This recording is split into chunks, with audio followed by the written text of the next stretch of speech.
path that led me to East Texas State University were my parents and my brother. And my brother and I were told that we were going to graduate from Leonard High School. We were going to go to school at East Texas State College, and then we were going to leave, and we were going to make our careers elsewhere. There were two professors that had an impact on me. One was Dr. McFarland, and so he was my freshman advisor.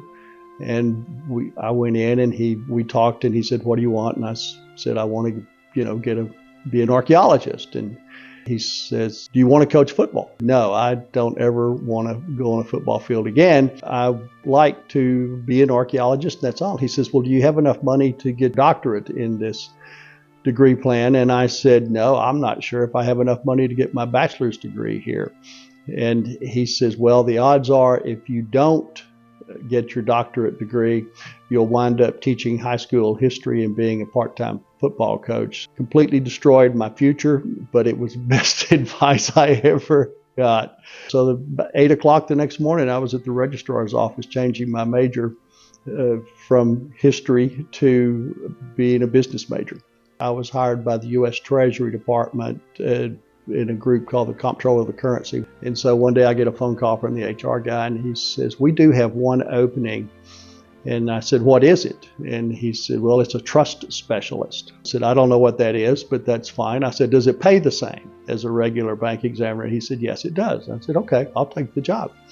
And to this day, I'm convinced that he called me because my last name was Trusty, and that started my career. And then here I am 50 years later, still in what I call the trust business. When I was president of Merrill Lynch Trust Company, I was asked to go to Waco and meet with one of their clients.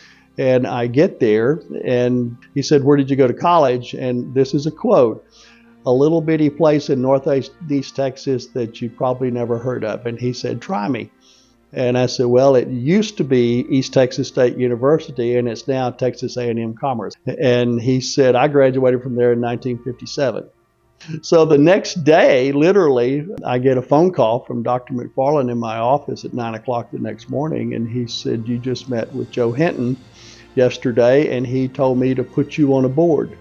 And I said, "Okay." And he says, "I'm putting you on the alumni board." I said, "Okay." So that's how it all got started, Joe Hinton. And then I got on the alumni board. Then I moved over later on to the foundation board, and I've really enjoyed both boards. I also got a wife from the university. It took quite some time before I did get that wife, but my wife Wanda and I met playing spades at the student union, and we played spades for probably a semester, and then she left, and then I left. We never had any contact again until I went on the alumni board. We have an RV now, and we like to travel. We both like to travel. It's a nice ending, even though it's not an ending, but for as far as the work is concerned, for my many years of being associated with the university, I like doing philanthropic, charitable type work, and this was something that really was good for me.